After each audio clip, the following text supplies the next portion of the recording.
Thank you for attending. We planned to hold this event entirely in person originally, but those plans have changed over the recent year because of the pandemic. And so we have altered the event structure by live streaming the event on Zoom. As it is, we have two audiences, a physical one and a virtual one. We have created an event that invites both audiences to participate.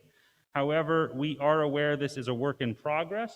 At the end of the event tonight, we ask all of you to take 5 minutes to complete a survey that will help us improve the format of future events and communicate the value of the humanities to local, state, and federal funding agencies. For those of you who are attending in person, we will provide a physical survey. For those of you joining us via Zoom, we have entered a link to a Google survey in the chat box. We will also share the link to the survey on the last slide of this PowerPoint. Tonight's event is part of a spring lecture series sponsored by the National Endowment for the Humanities, titled From Horror to Heroism: The Evolution of War Remembrance. We have placed the lecture series schedule in your folder at your table. For those joining by Zoom, you can locate future events on the Eventbrite website. We have also entered my contact information in the chat box. Contact me and I will email you a schedule.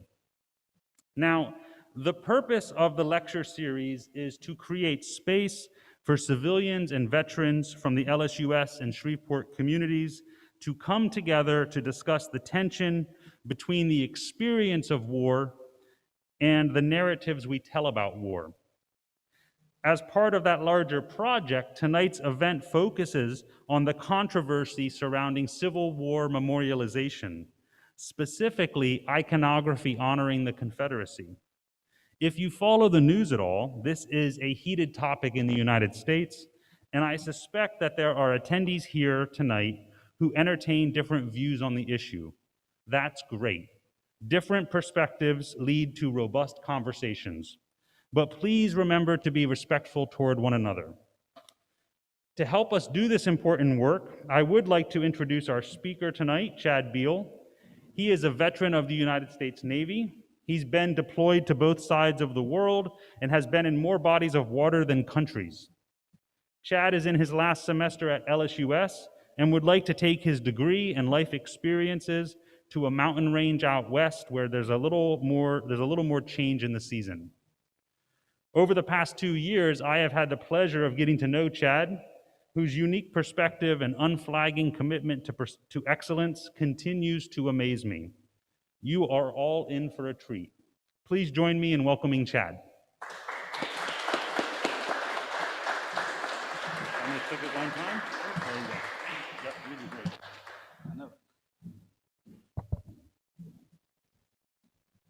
How's everybody doing tonight? All right, well, thanks for coming out. Everybody on the Zoom, thank you for showing up. I'm not sure how many bonus points Evans bribed you with, but hopefully it's worth it.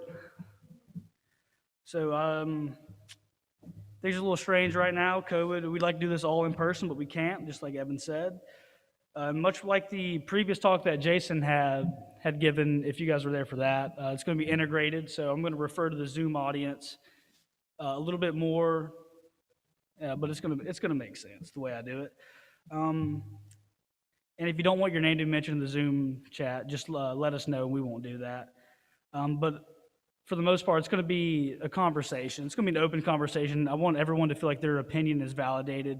Everyone has a voice, and I want you to be able to feel like you can voice that safely, and that's what this is. This is a safe space for everyone. So without further ado, let's get into it.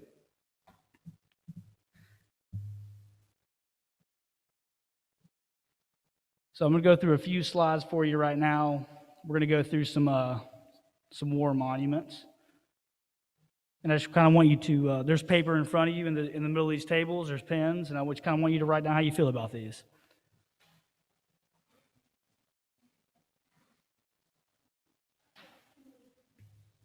You see it over there? You're good? Okay, perfect.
It looks like everybody's pretty much done writing. Would anyone like to share what they're thinking about these?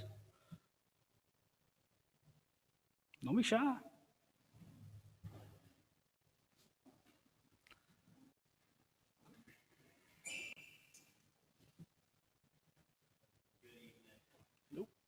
was just thinking it was interesting in many of these images. It seems like there's an attempt in some of them to recreate scenes from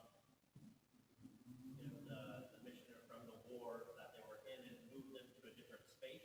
You see the soldiers, but of course they're not where they were. They're now somewhere else in the U.S. memorialized in these different spaces.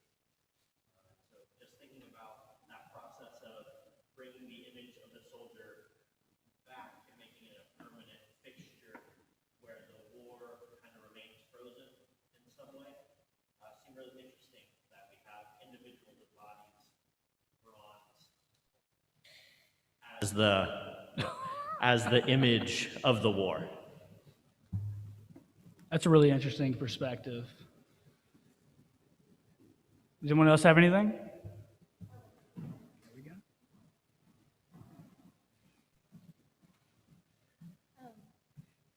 I like what Dr. Cannon said. He was, talking about taking the image from somewhere else and bringing it, somewhere else to be memorialized. But the thing that stood out to me the most is a lot of these are memorializing an action.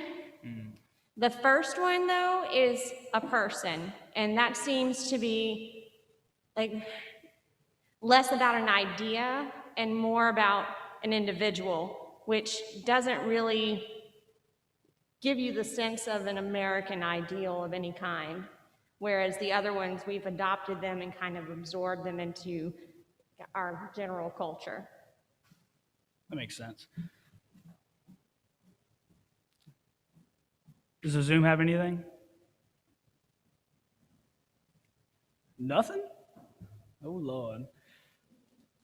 All right, well, if no one else has anything to share, we're going to go ahead and go into the next few slides. So let's take a couple minutes and write about what you guys feel about these.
Looks like pretty much everybody in here is done. Does anyone want to share what they've written?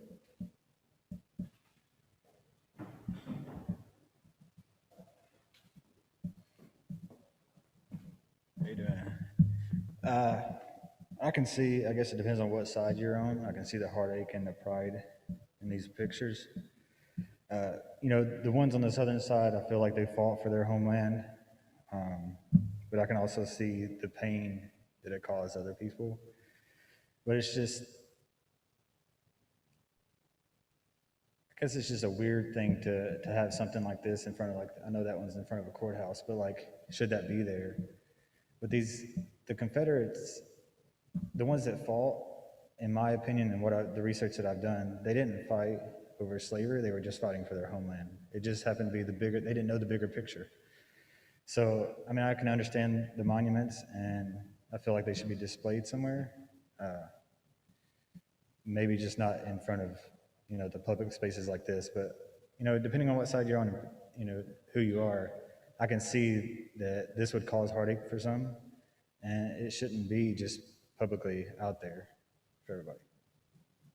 It's pretty interesting what you said, that the previous slides, they showed actions, they were fighting for their homeland. I mean, you could make the same argument for the Civil War.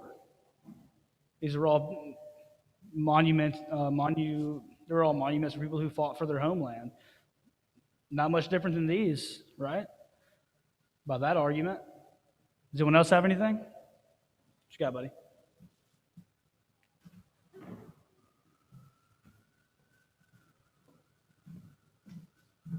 The Confederates might have been fighting for homeland, but they're also fighting for slavery, and I don't really think they should have monuments built up to them in the first place.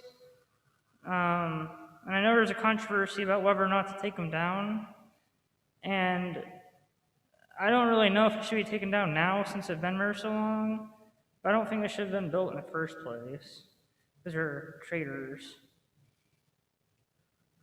Okay. That's a very valid point. Traitors to their country, traitors to their homeland. They broke away from the United States. That's one way it can be perceived. Does anyone else have anything?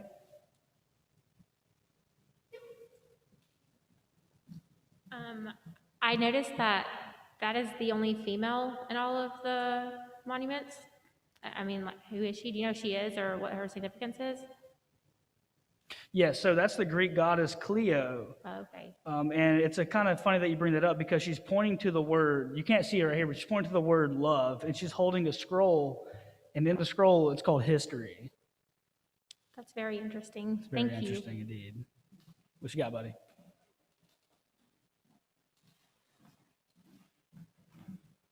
I think it was very interesting to see that it was constructed in 1956, which during that time, if some people don't know, was very heated when it came to racial controversy. It's a bit hard to, it seems like it was put there at a very inconvenient time for them to memorialize people who fought for slavery, when at the same time people were fighting for civil rights. It just goes back to what you're kind of like taught. I like that. I like that idea. It just goes back to what you're told that you're fighting for. Zoom anything?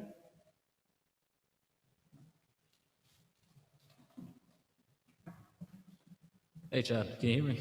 Hey. Cool. So something I wanted to point out, this isn't from Zoom, this is from me, make sure nobody gets the credit for my amazing point I'm about to make.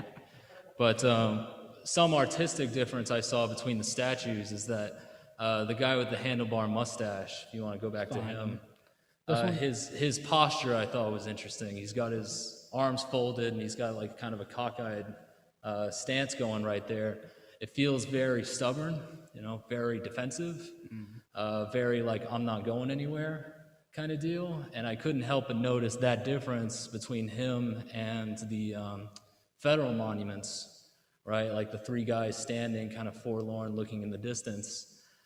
They look more like saddened or forlorn, So I just can't help but notice the artistic difference of this guy is kind of, exhibiting some kind of stubbornness, some kind of defensiveness. Some defiance. Right, some defiance, So I thought we should point that out as well.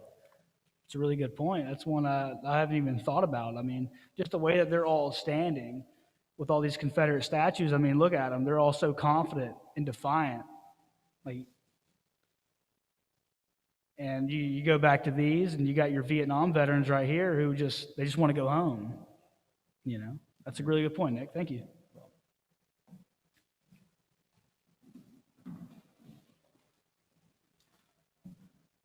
I think the comparisons are really interesting. The comment that was made earlier about memorialization of events in some of the previous monuments, where the Confederate monuments, what event would be memorialized about the Confederacy other than it was defeated? And so the question would be, what type of monument do you make? And in here, we have soldiers with rifles at the ready, watching and waiting, almost in a very, again, threatening, looming sense.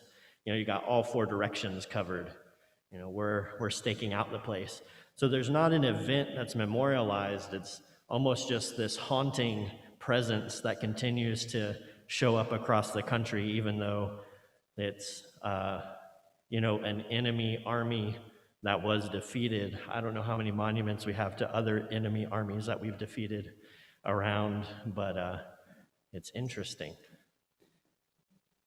It is very interesting. There's a whole lot of discrepancies between these Confederate statues and these statues that memorialize something, you know, bigger. Like, this is a Revolutionary War statue. This is Iwo Jima, everyone knows it. I mean, World War II, you got your Vietnam veterans, you got another World War II, USS Arizona, you have your Korean War, and then you just have Confederacy. It's like, these are all the same war. It's a really good point. Does anyone know where this one's at? Or where it was? Yep, it was the courthouse in downtown Shreveport. So why is this a controversial statue? Does anyone have any ideas? You can come up.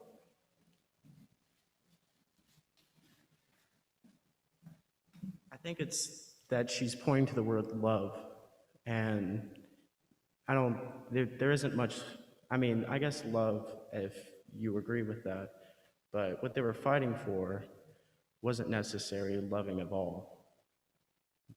Right, that's a good point. Does anyone else have anything? Come on.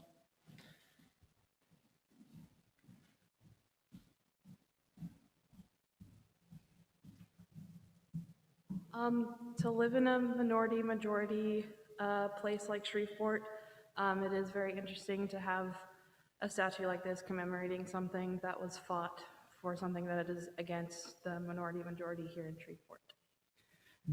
I hate to put you on the spot, but what do you think they were fighting for in the Civil War? I mean, they were fighting for slavery. Okay. And they wanted, I guess, they wanted to keep it going, as far as my understanding, but. All right, thank you. Is there anything in the chat, Nick?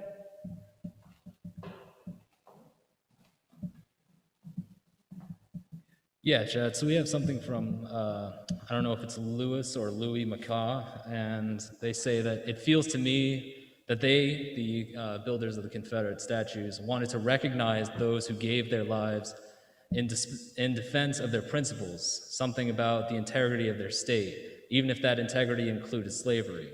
The sentiment seems that it would be a disservice to those who fought and died to be painted in such a negative light, since fighting on the valor or defending one's country or home is still how many armies motivate and recruit today.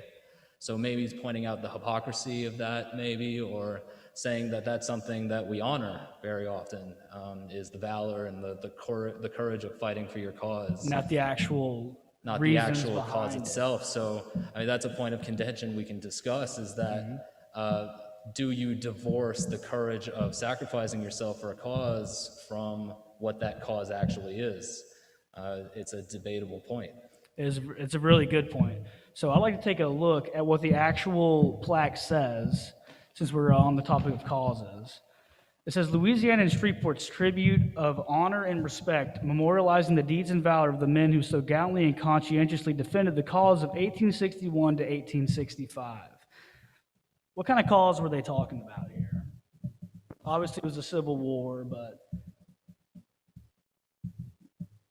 what kind of cause do you think they would be discussing?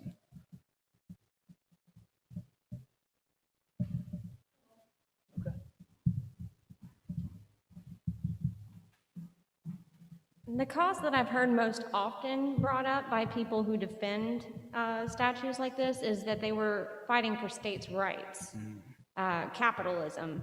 Like, slavery was what gave the South its money. So the cause was if we took away slavery, the South would go broke. So they thought.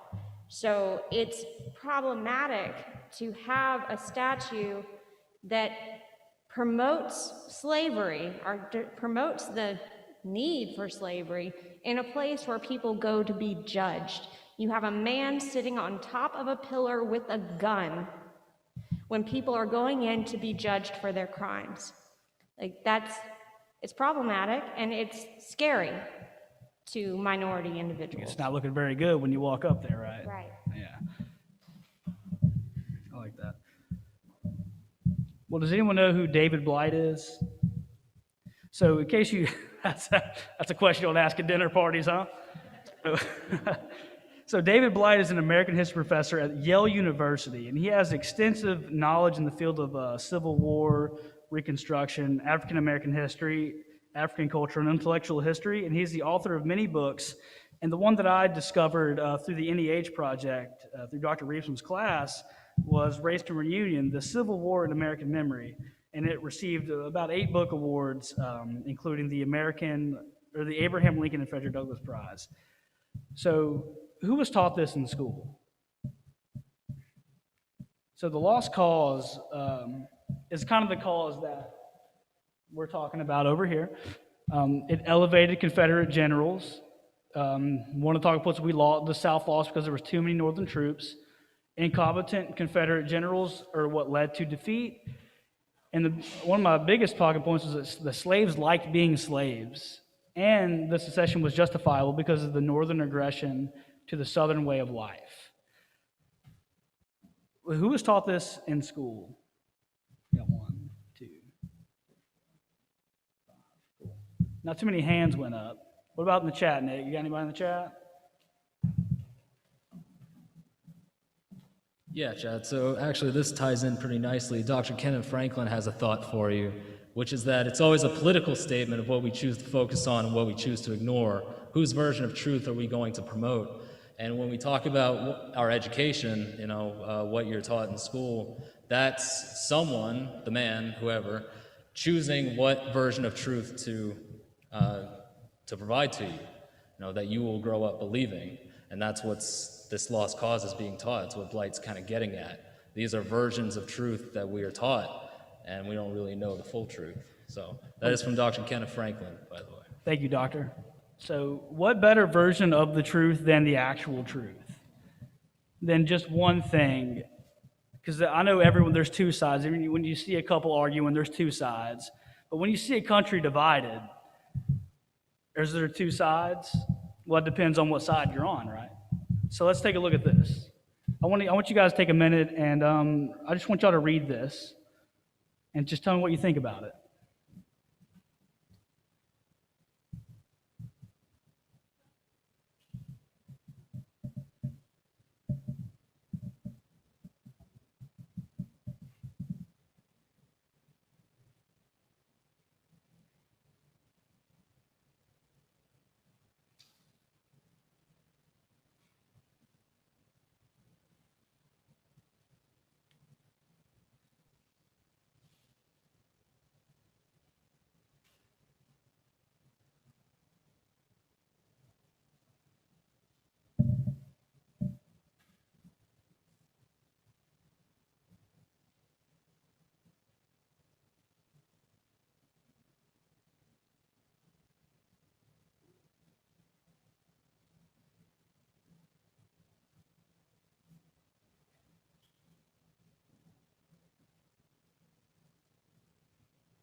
Does anyone have any thoughts on this?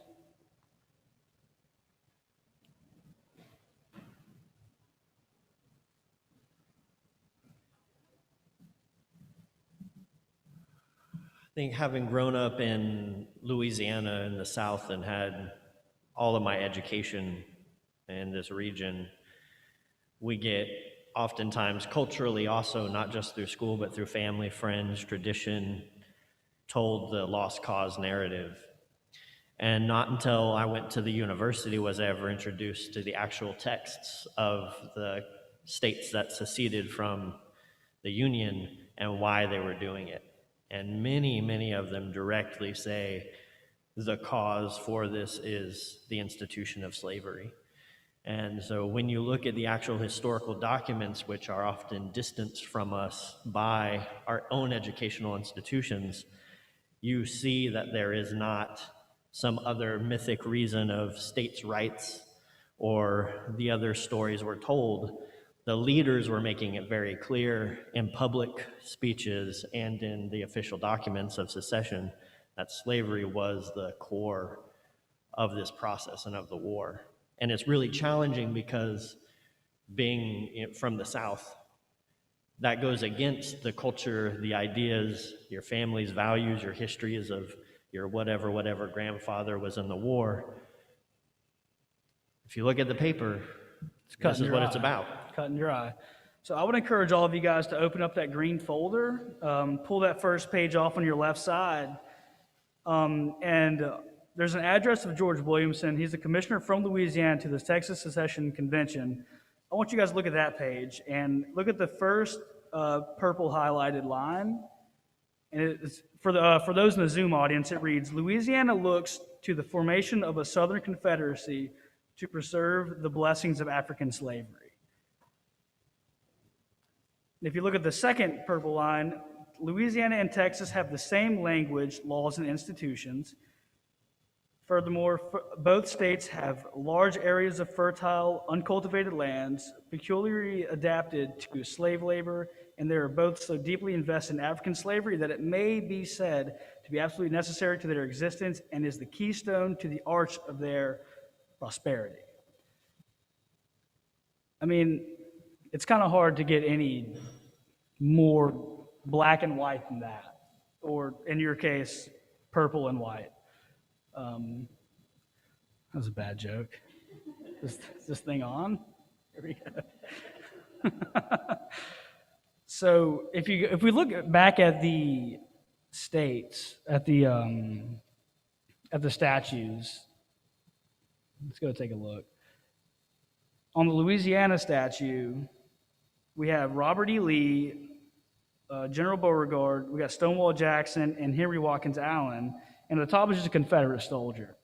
And these are all white generals. So how could this be a potential problem?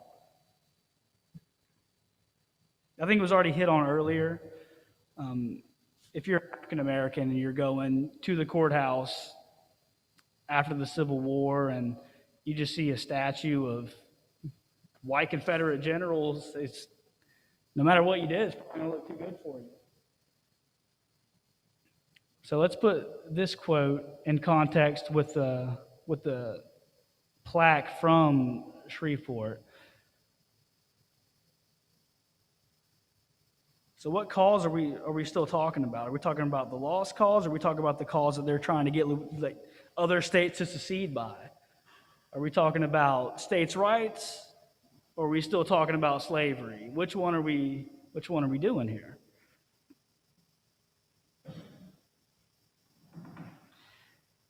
It's another interesting thing to mention that after the war ended in 1865, slavery was abolished. In came black codes. In came Jim Crow laws. Former Confederate soldiers were acting as police and judges. And the statues were moved. You start seeing the statues being moved from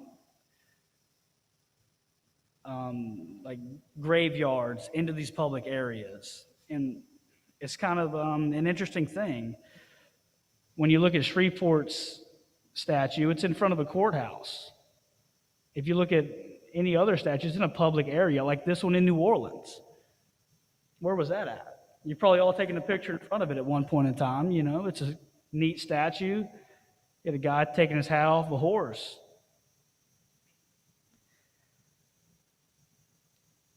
And it's an interesting point to note that Shreveport's monument was erected in 1905, and it's just now being taken back by the Sisters of the Confederacy.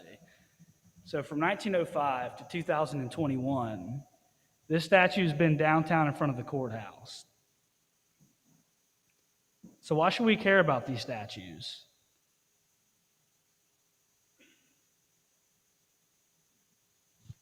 Do anyone have any ideas? Why are they kind of a big deal in the South? Not even just in Shreveport, just in general, given the information that we've been previously presented. Ooh. I'll get you right after Jason, okay? Oh, you go ahead? Y'all gonna have to fight it out. Y'all figure. You can come on. You can come on.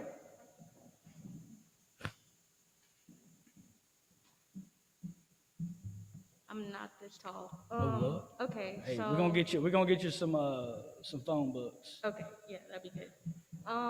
So from my understanding, these kind of statues were erected by the Daughters of the Confederacy, like after Reconstruction, because black people and black people were getting together. I read a book called Freedom Road, and in the book he calls the poor white people white trash.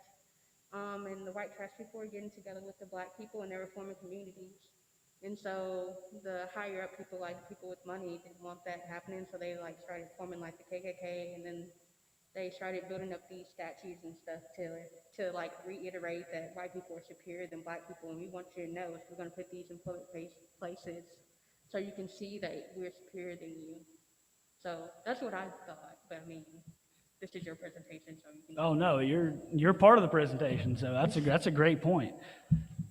So let's go back to this quote based off what you. Thank you so much.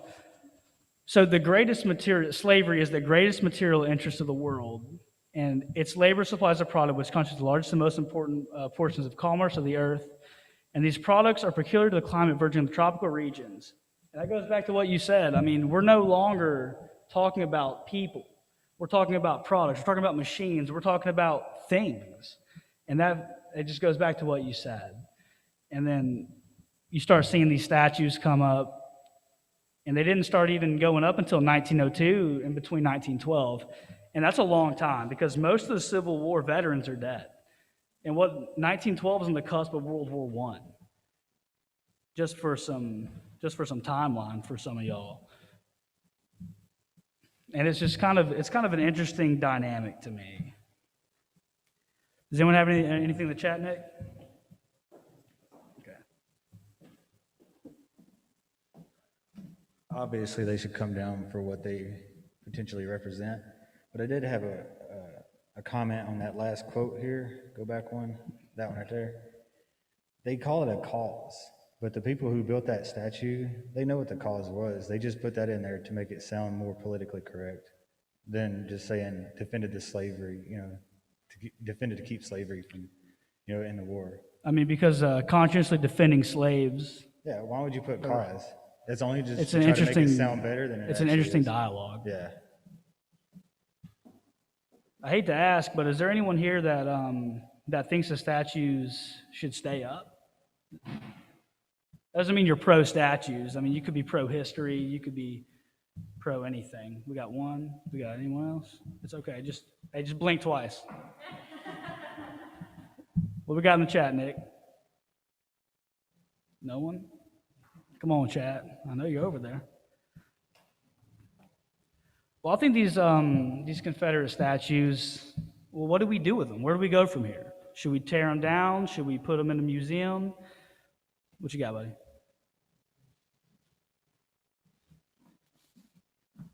I think it would be an excellent idea to relocate them to a museum.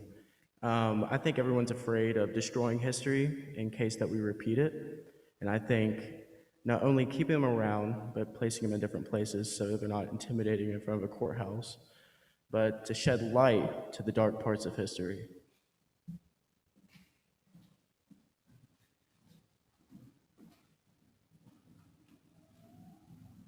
I think just following up on that comment, the idea that we have these monuments around and they're decontextualized from what's going on, and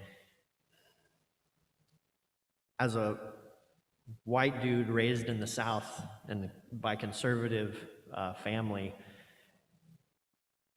I didn't never have to think about what these statues meant. I could walk past them and not think twice. But if I ever had the opportunity, this is the first time publicly that I've read on my own, but in a public place, in a dialogue with other people, putting together, here's a monument, here's the statement of secession and what was that cause actually is. If you had that kind of context in a museum, this piece then becomes really important part of American history to say, look, 100 years later, these monuments appear around the country in front of courthouses. Why? What does that mean as part of what's happening in the country and the other social conflicts and debates that are happening at the time? They don't have a place in public, I think, in those terms, especially decontextualized. But I think as a part of some larger history in a museum, it shows the continued presence of those ideas in terms of racism, capitalism, and violence that are part and parcel to our nation's history that we can't, unfortunately, eradicate and erase because, right, even 100 years later, we're building beautiful, expensive monuments to terrible ideas. But I don't think we need to just, again, turn a blind eye and say that didn't happen, because it happens and it's still happening. And so that's a conversation that our country's still having, hundreds of years later, unfortunately. It's a really good point. Do y'all think it's because we're still growing, or what you got, Stephanie? I see you back there. So I have always been just let the statue stay up. It doesn't mean anything. None of us were around for it. It doesn't really matter.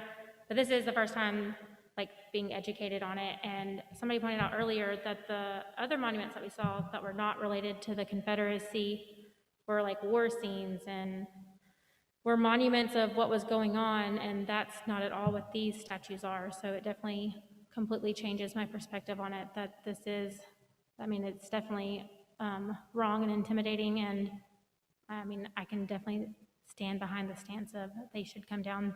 But I also agree on not destroying it, putting it in a museum somewhere, because there's a lot of lessons that can be learned from it. That makes sense. So since we're on the topic of what's actually happening and this happened, that happened, what makes this any different than this with that context? Because this was pretty terrible. I don't know if you guys remember Pearl Harbor. It's pretty bad. So the argument is, should we also take down all war monuments, or are we picking and choosing at this point?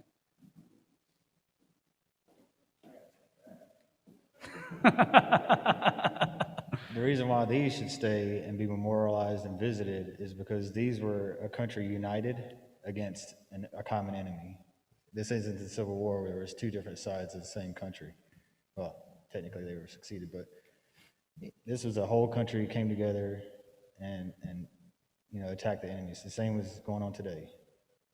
So that's the big difference in these two things as far as that goes. It's a great answer. Does anyone else have anything? Now, y'all two rock. I'll just monkey wrench this. I think in terms of most war memorials that we have in most wars, underlying causes often go back to U.S. imperialism and capitalism. So many of the same causes that justified the South's secession and desire to start a war are also many of the values and ideals that caused the U.S. to go to other countries and cause devastation on their people for financial gain and benefit.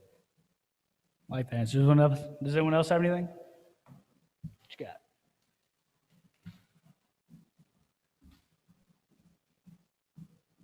I think it's kind of already been touched on, but these are instances of America united, for one. And also, these are memorials of loss while, the Confederate statues are a memorial to loss, they're not necessarily the loss of human life, the loss of something valuable.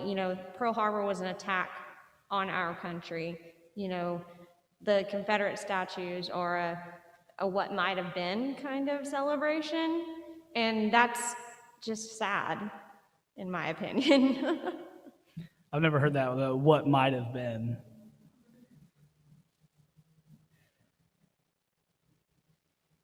All right, great. So I think we've had a lot of good discussion tonight. I mean, we've perhaps we could leave the statues up and put a plaque of the actual cause in front of them, kind of instead of paying to move them somewhere else.